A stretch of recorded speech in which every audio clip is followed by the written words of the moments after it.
बिस्मिल्लाहिर्रहमानिर्रहीम। दोस्तों, अगर आप आम खाने के शौकीन हैं तो आम खाने से पहले ये वीडियो ज़रूर देख लें। हो सकता है कि आप आम खाते हुए ये गलती कर रहे हों जो आपकी सेहत के लिए नुकसानदेह हो सकती है।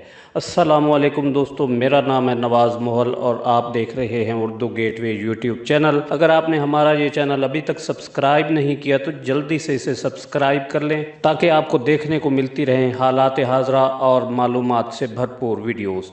दोस्तों, आम यानी मैंगो दुनिया का वो वाहिद फल है जिसे दुनिया भर में इंतहाई शौक से खाया जाता है। बर्रे सगीर पाको हिंद में इसे फलों का बादशाह भी कहा जाता है। दुनिया भर में आम की 30 से ज़्यादा इकसाम पाई जाती हैं, लेकिन जायके और लज्जत में दुशहरी, लंगड़ा, मालदा, चौंसा और अनवर रटोल बेमिसाल हैं। इससे पहले कि आप जी भर कर आम खाएं, आपके सामने हजूर नबी अकरम हज़रत मोहम्मद मुस्तफ़ा सल्लल्लाहु अलैहि वसल्लम की एक ऐसी अदा और सुन्नत सामने रखते हैं कि जिसको अपनाते हुए आप आम के मुज़र असरात से महफूज रह सकते हैं। जी हाँ, आम के मुज़र असरात भी हो सकते हैं आपकी सेहत पर। हज़ूर नबी अकरम सल्लल्लाहु अलैहि वसल्लम की तालीमात तमाम बनी नौ इंसान के लिए हैं और इन पर दुनिया के तमाम मज़ाहिब के लोग अमल करके मुस्तफ़ीद हो सकते हैं, क्योंकि आप सल्लल्लाहु अलैहि वसल्लम रहमतुल लिल आलमीन हैं।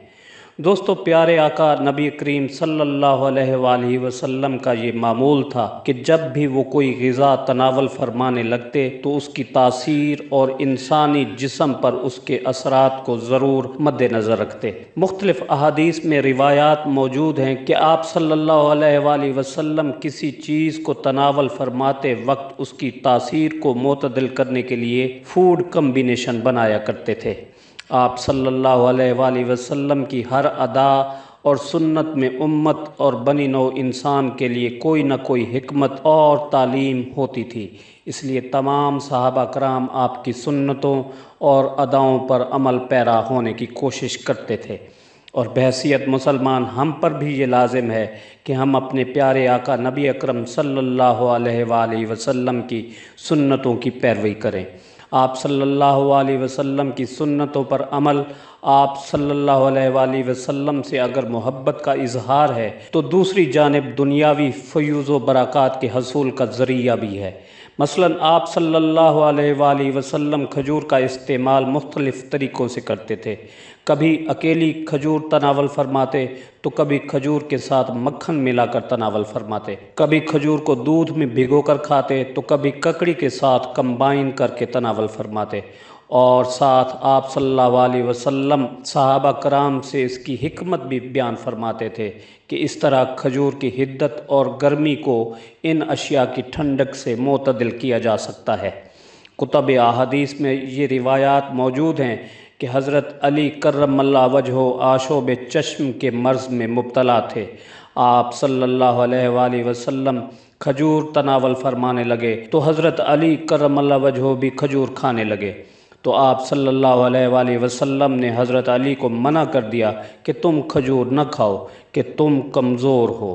खातून खाना जिसके घर आप तशरीफ़ ले गए थे वो चकंदर खाने लगी तो आप सल्लल्लाहु अलैहि वसल्लम ने हज़रत अली से फ़रमाया कि तुम चकंदर के साथ खजूर मिलाकर खा लो, क्योंकि इस तरह खजूर की हिद्दत और गर्मी कम हो जाएगी, क्योंकि अकेली खजूर खाना आपकी सेहत के लिए नुकसानदेह होती और आपकी कमज़ोरी और नाताकती में मज़ीद इजाफ़ा कर देती।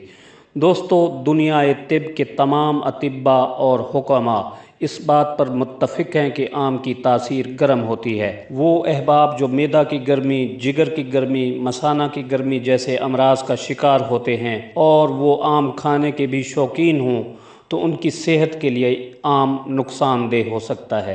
ऐसे लोग हज़ूर नबी अकरम सल्लल्लाहु अलैहि वसल्लम की इस सुन्नत पर यानी गर्म तासीर रखने वाली चीज़ के साथ ठंडी तासीर वाली चीज़ मिलाकर खाने से ग़िज़ा को मुतदिल बनाकर अमल पैरा होकर इंसानी सेहत पर पड़ने वाले मुज़र असरात से महफूज रह सकते हैं। आज भी अक्लमंद और सियाने लोग आम खाने के बाद कच्ची लस्सी का इस्तेमाल ज़रूर करते हैं। आम खाने के बाद कच्ची लस्सी पीने से इंसानी सेहत पर पड़ने वाले आम के मुज़र असरात से महफूज रहा जा सकता है। دوستو آم ضرور کھائیے، مگر حضور نبی اکرم صلی اللہ علیہ وآلہ وسلم کے فرمان کے مطابق اعتدال کا دامن ہاتھ سے نہ چھوڑیں، اور آم کھانے کے ساتھ ٹھنڈی چیز کا استعمال ضرور کریں، اور اس کے لیے کچی لسی کا کمبینیشن بہترین آپشن ہے جس سے آم کی گرمی کو معتدل کیا جا سکتا ہے۔ امید ہے دوستو ویڈیو آپ کو ضرور پسند آئی ہوگی، جسے لائک اور شیئر کرنا نہ بھولیں، اور اپنی رائے کا اظہار کمنٹ سیکشن میں ضرور کریں۔